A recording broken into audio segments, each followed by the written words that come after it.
And then there were four: Baylor and Houston, Gonzaga and UCLA, each fighting for their right to cut down the nets April 5th. And to chat all about the odds for each team, I want to welcome in Kenny White from SportsLine. How's it going, Kenny? I'm doing great, Katie. I'm just thinking about the four teams that you mentioned. Nobody really in the Southeast or the East this year. It's dominated by Texas and the West Coast. And let's start with the opener here. We have Baylor meeting Houston in the Final Four, two Texas teams. What are the odds for each of these teams in the finals? Yeah, how about that? A Texas battle, a rivalry game, Waco versus Houston, basically. The Baylor Bears are plus 280 to win it all, and Houston plus 850 to win it all, to win two games. So the winner of this obviously is going to have to beat Gonzaga in the championship game. It will be a big underdog there, but this should be an outstanding battle. Both teams got great offenses. Both teams have great defenses.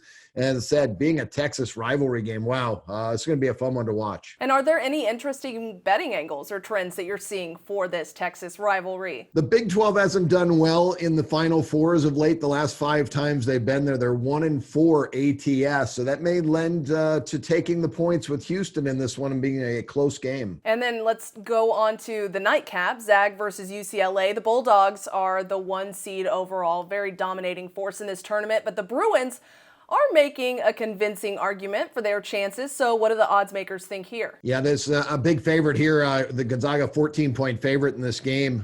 The Zags are the favorite to win it all, minus 220 to win the championship. They're minus $11 to just win the game against UCLA. If you like the Bruins, they're the long shot to win it all, obviously.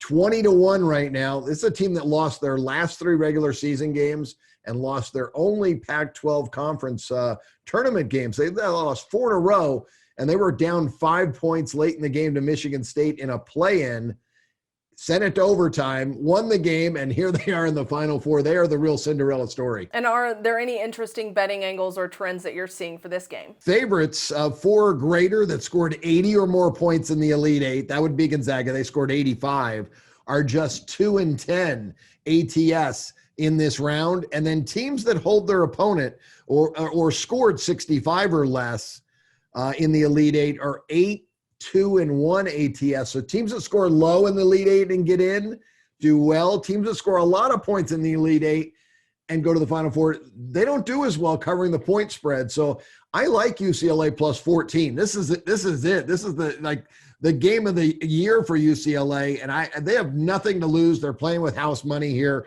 Gonzaga, I think, has all the pressure on them to win this basketball game. So I think UCLA can keep it close. All right, Kenny, thank you so much. I really appreciate you hanging out with me today. Yeah, you got it, Katie. My pleasure, and good luck. Hope everyone enjoys the game. It's going to be a lot of fun. Hey, I will say I still have 2 teams that are in my bracket that are playing to win it all. So we'll see how all this shakes out over the weekend.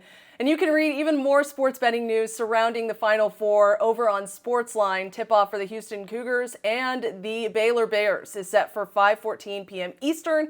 That game's on CBS. And then immediately after, we'll watch the Gonzaga Bulldogs and UCLA Bruins again on CBS. I'm Katie Johnston for CBS Local Sports.